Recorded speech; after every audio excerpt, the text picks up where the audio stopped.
esfenoides. Se lo identifica por su forma. Se lo ha comparado a un murciélago con las alas desplegadas. Esta es la posición del hueso esfenoides, donde los ojos del murciélago corresponden a los orificios de los senos esfenoidales, los cuales están situados en la cara anterior del cuerpo a estudiar. Es un hueso impar situado en el centro de la base del cráneo.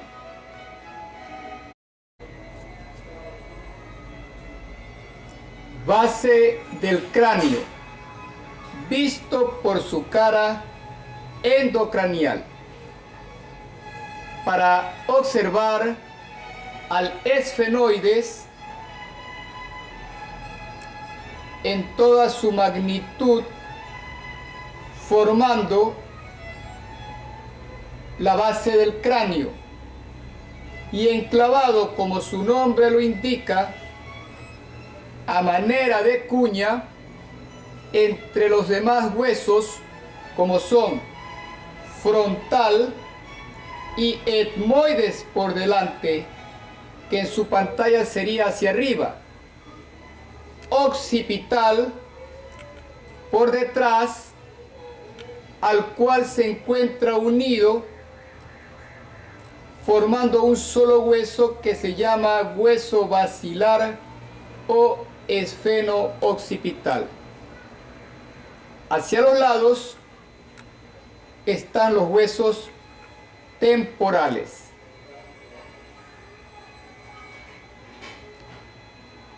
El esfenoides contribuye a formar las siguientes regiones anatómicas o cavidades cuando se une a los demás huesos de la cabeza.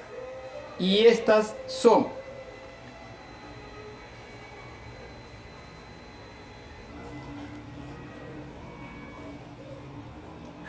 cabeza ósea, vista por su cara lateral,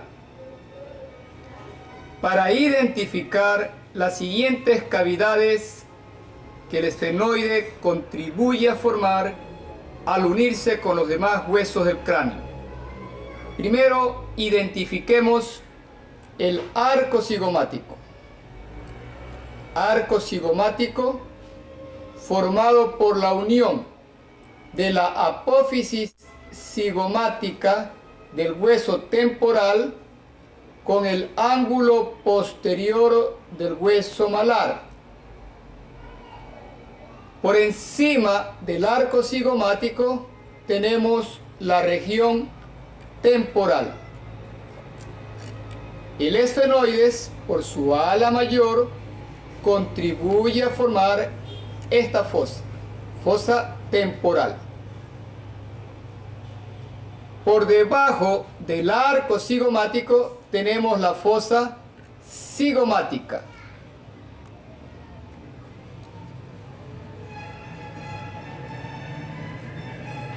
El esfenoides contribuye a formar también la fosa cigomática a través del ala mayor y de su apófisis pterigoides.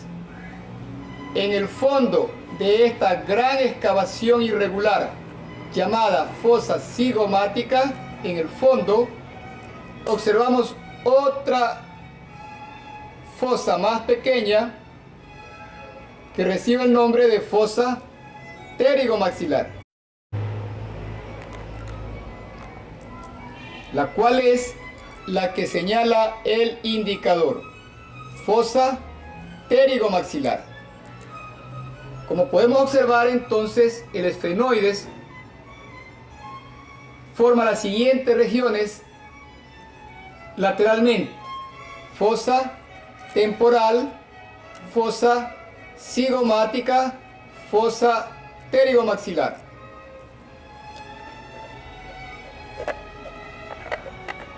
visión anterior de la cabeza ósea, para señalar que el esfenoides también contribuye a formar las órbitas y las fosas nasales.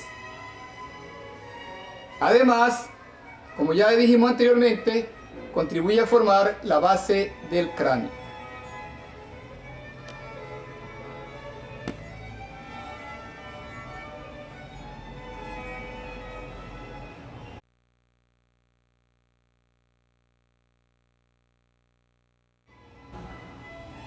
El esfenoides es un hueso irregular y para facilitar su estudio se lo ha dividido en las siguientes porciones. Una central de forma cuboidea, presenta 6 caras, por lo tanto, esa porción central que recibe el nombre de cuerpo del esfenoides. 4 prolongaciones laterales, 2 pequeñas y de forma triangular, como podemos observar, corresponden a las alas menores del esfenoides, las cuales están anexas a la parte anterosuperior del cuerpo del esfenoides. 2 prolongaciones más extensas que reciben el nombre de alas mayores del esfenoides, las cuales están anexas a las caras laterales del cuerpo del hueso a estudiar. Y por último, tenemos 2 prolongaciones verticales que constituyen las patitas del murciélago y que reciben el nombre de apófisis pterigoides. Todo lo que señalo corresponde a las apófisis pterigoides. A continuación, vamos a estudiar los detalles anatómicos que se observan en cada cara del cuerpo del esfenoides.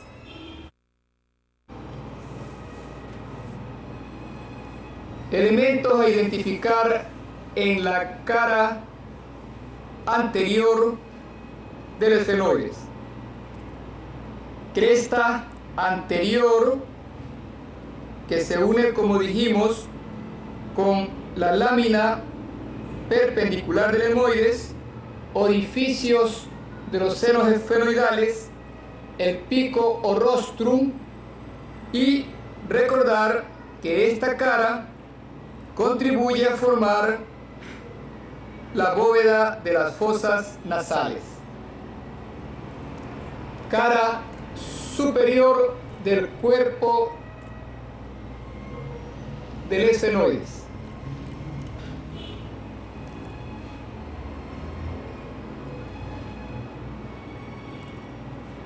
Tenemos los siguientes elementos de delante hacia atrás, que en su pantalla sería de arriba hacia abajo. Primero, una superficie cuadrilátera, que es la que marca el indicador, que recibe el nombre de jugum esfenoidal. Posterior al jugum esfenoidal tenemos el canal óptico, sobre el cual descansa el quiasma óptico. Este canal hacia los lados se proyecta en los agujeros ópticos, por donde van a pasar el nervio óptico y la arteria oftálmica. Por detrás del canal óptico tenemos esta gran excavación que recibe el nombre de fosa pituitaria, por alojar la glándula del mismo nombre, la hipófisis o glándula pituitaria. Por su forma, esta excavación también se la conoce con el nombre de silla turca. Límites de la silla turca o fosa pipitaria. Hacia adelante, el canal óptico. La silla turca está separada del canal óptico por esta eminencia ósea que recibe el nombre de tubérculo pituitario. El límite anterior de la silla turca entonces es el canal óptico. Límite posterior de la silla turca corresponde a la lámina cuadrilátera del esfenoides. Lámina cuadrilátera del esfenoides. Hacia los lados está limitada por dos canales de dirección antero-posterior, que son los canales para alojar a los senos cavernosos.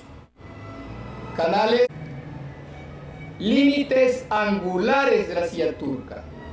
Tiene dos ángulos anteriores que corresponden a estas puntas óseas, que son las apófisis clinoides anteriores, y dos ángulos posteriores que corresponden a las apófisis clinoides posteriores. Alas mayores del esfenoides. Las alas mayores del esfenoides es todo lo que señalo con el indicador. Para su estudio, en estas prolongaciones extensas se van a estudiar tres caras. La que marco con el indicador corresponde a la cara anterior del ala mayor del esfenoides. Del lado opuesto, cara anterior del ala mayor del esfenoides, la cual va a formar la mayor parte de la pared externa de la órbita. Cara anterior del ala mayor del esfenoides. Vamos a señalar ahora la cara externa.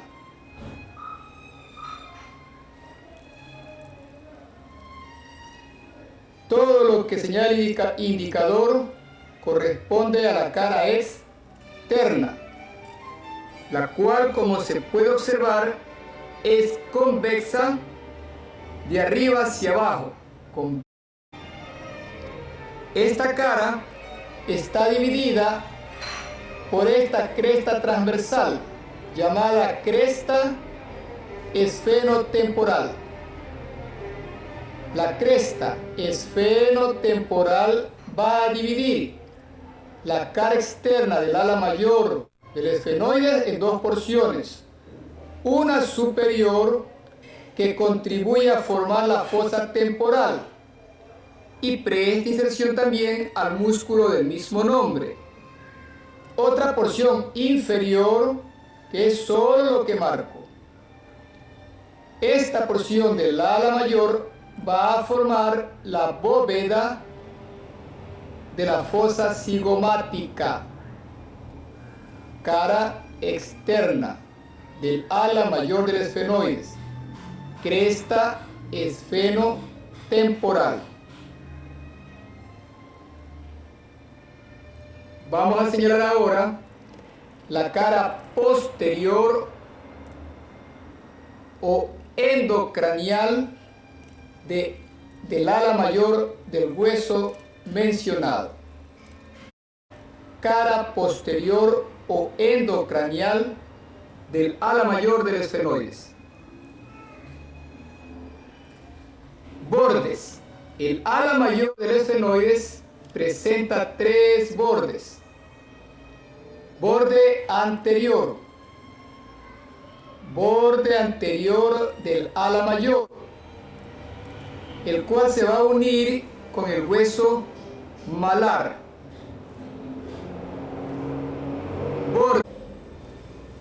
cóncavo para unirse a la escama del hueso temporal. Borde externo se une a la escama del temporal. Borde anterior se une al hueso malar.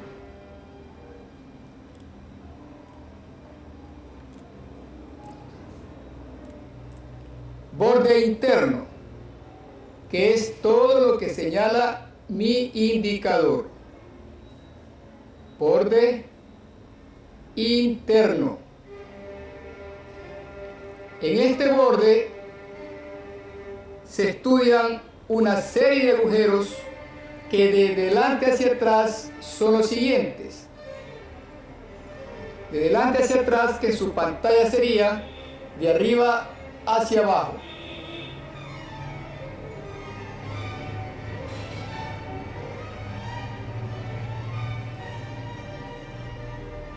Primero, tenemos la hendidura esfenoidal. Hendidura esfenoidal, por donde va a pasar el tercero, cuarto y sexto par craneal, como también por aquí va a pasar la rama oftálmica del trigémino y la vena oftálmica. Hendidura esfenoidal. Detrás de ella tenemos el agujero redondo mayor, el cual va a dar paso al nervio maxilar superior, que es la segunda rama del nervio trigémino. Agujero redondo mayor. Posterior a ella, un gran agujero que por su forma recibe el nombre de agujero oval. Agujero oval. Este va a dar paso al nervio maxilar inferior y a la arteria meningia menor. Por detrás del oval, cerca de esta punta ósea, observamos el agujero redondo menor para el paso de la arteria meningia media.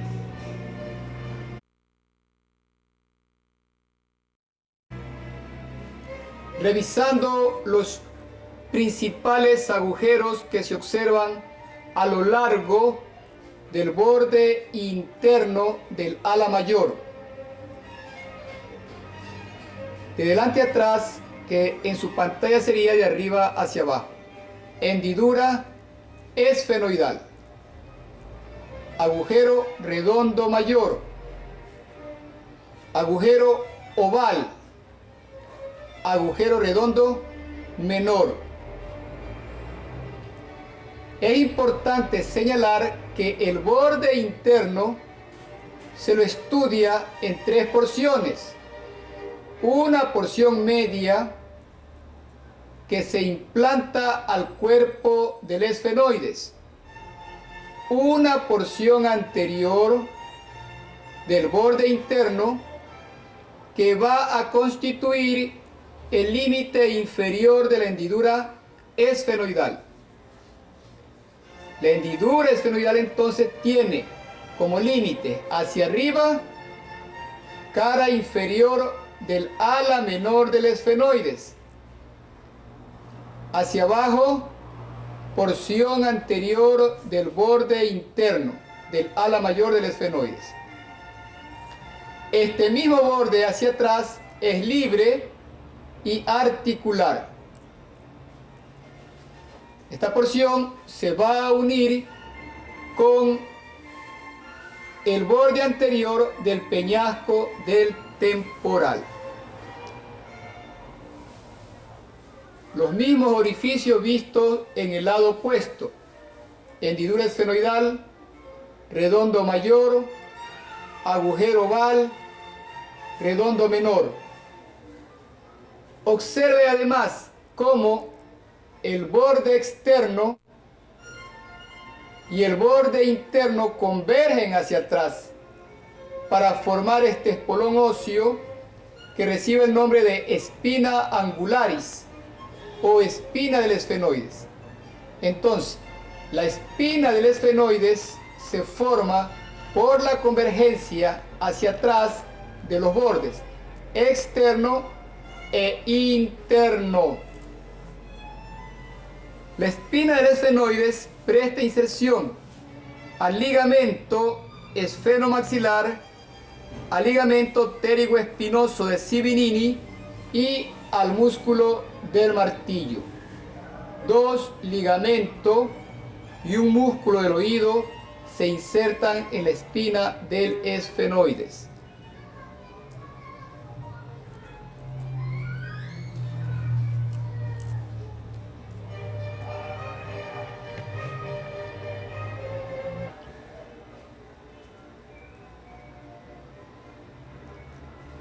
A continuación, vamos a estudiar las prolongaciones verticales denominadas apófisis pterigoides, que es todo lo que señala el indicador, de un lado y del lado opuesto. Apófisis pterigoides son las prolongaciones verticales o patitas de este hueso. Estamos observando aquí entonces la cara anterior de la apófisis pterigoides, la cual va a formar la pared posterior de la fosa pterigomaxilar. Esta cara o cara anterior de la apófisis pterigomaxilar, de la apófisis pterigoides, va a formar la pared posterior de la fosa pterigomaxilar. Observemos cómo la base de la apófisis pterigoides está atravesada por el conducto vidiano, que va a dar paso a los vasos y nervios del mismo nombre. Conducto vidiano de un lado y conducto vidiano del lado opuesto. Por fuera del conducto vidiano observamos unos orificios que ya fueron estudiados: el redondo mayor y hacia arriba de él la hendidura esfenoidal.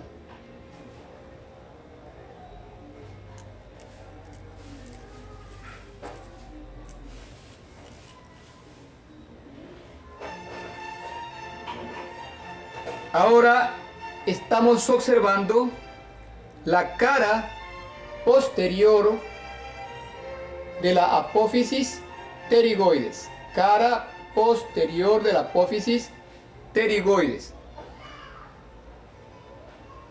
En esta cara se estudian dos láminas cuadriláteras, una extensa que constituye el ala externa y otra más pequeña corresponde al ala interna de la apófisis pterigoides. Entre estas dos láminas óseas observamos una gran excavación que corresponde a la fosa pterigoidea, la cual hacia abajo es completada en un cráneo articulado por la apófisis piramidal del palatino. En esta fosa se va a insertar el músculo pterigoideo interno.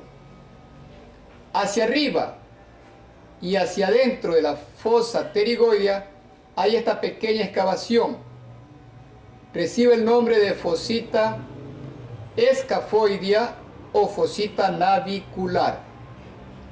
Presta inserción al músculo periestafilino externo.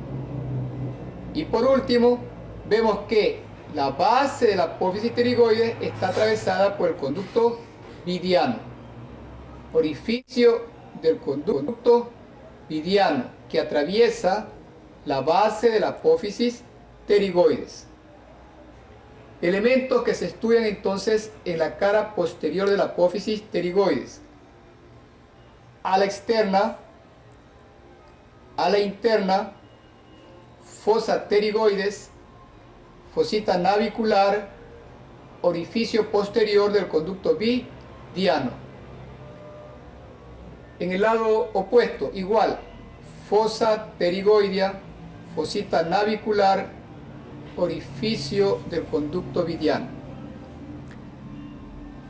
También debemos saber que la cara interna de la apófisis pterigoides contribuye a formar la parte más posterior de la pared externa de las fosas nasales.